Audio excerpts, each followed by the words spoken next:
There is an island so dangerous that the country which poisoned it erased it from every public map. Ships were ordered to stay away.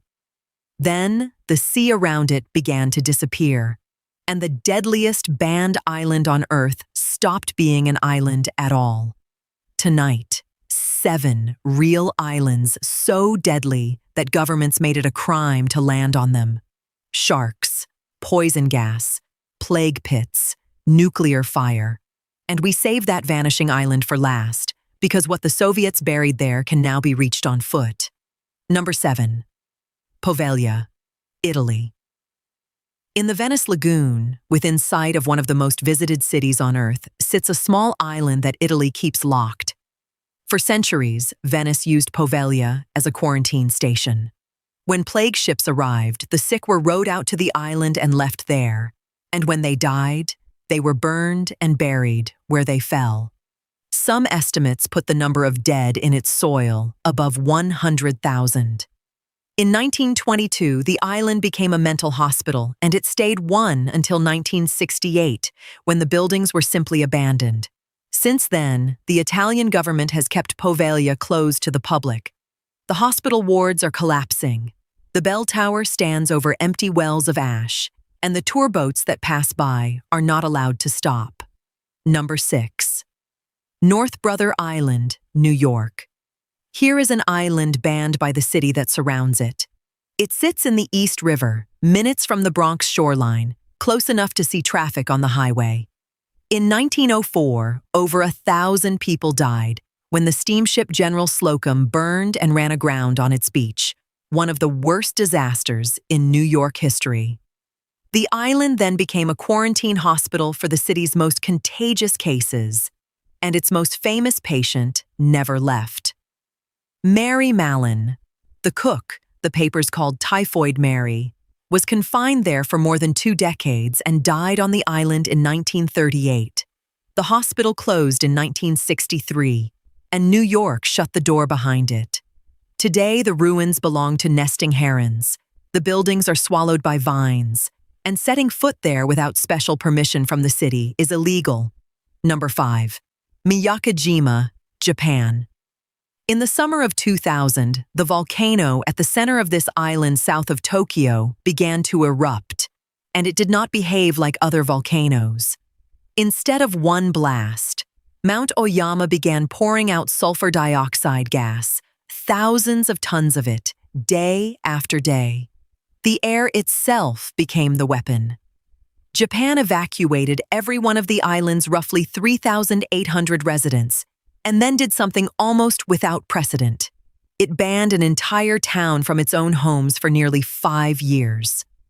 When residents were finally allowed back in 2005, they returned under a standing rule: carry a gas mask at all times. Sirens still sound when the gas levels spike. Whole neighborhoods on the mountain's flank remain sealed off, and the forest there is a graveyard of gray, gas-killed trees. Number 4. The Farallon Islands, California. 27 miles from the Golden Gate Bridge stand jagged granite islands that sailors called the Devil's Teeth. The federal government forbids public landing, and the reasons stack on top of each other. The surrounding water is one of the great white shark capitals of the world, where adult sharks gather every autumn to hunt seals in water cold enough to kill a swimmer on its own. And beneath those sharks lies something worse. Between 1946 and 1970, ships dumped roughly 47,000 drums of low-level radioactive waste into the sea around the Farallones. Most of the barrels have never been found. A handful of federal biologists are the only humans allowed to stay on an island chain guarded by teeth above the water and rust below it. If this list is getting under your skin, subscribe. We go somewhere the world forgot every week. Number 3. Bikini Atoll, Marshall Islands. In 1946, the United States asked the 167 residents of this Pacific atoll to leave temporarily for what officials called the good of mankind. Then it detonated 23 nuclear weapons on their home.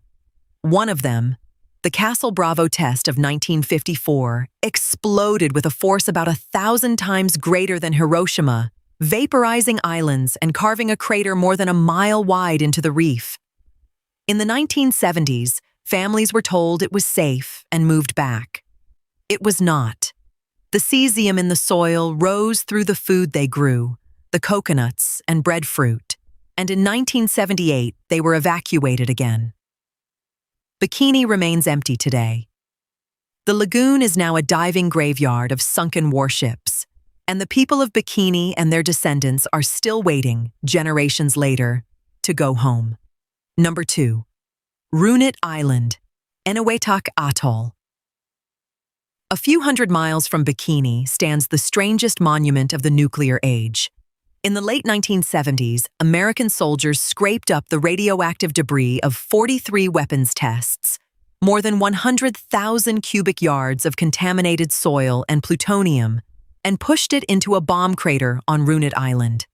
Then they capped it with a concrete dome 18 inches thick and the size of a football field. Locals call it the tomb. Runit is designated off-limits, and the dome was never meant to be permanent. Cracks have spread across the concrete. The crater beneath it was never lined, so the tide moves through the waste with every cycle. And the ocean that surrounds the dome is rising. The island is banned, but what is buried there is not staying put. Number 1. Vozrojdeniya Island, the one we promised.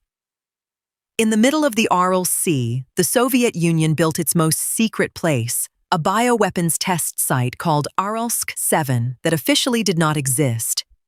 For decades, scientists there weaponized the worst diseases in human history: anthrax, plague, smallpox. In 1971, a test release drifted across the water and infected a passing research ship, setting off a smallpox outbreak on the mainland that killed 3 people and forced thousands into quarantine. In 1988, when the program was being buried, workers mixed hundreds of tons of anthrax slurry with bleach and dumped it into pits on the island. The site was abandoned in 1991, sealed off by distance and dying water.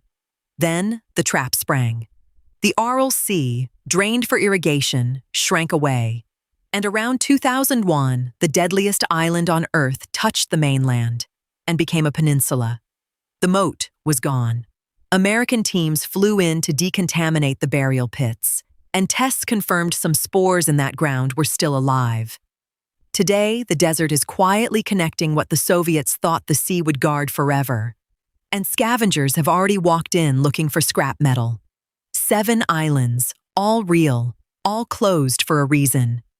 Governments draw lines on the water and call places forbidden, but here is the part nobody warns you about. A ban only works as long as the barrier holds. Concrete cracks. Seas rise. Seas vanish. Next week, we go somewhere else the world forgot. Until then, remember that the most dangerous island of the 20th century is not an island anymore.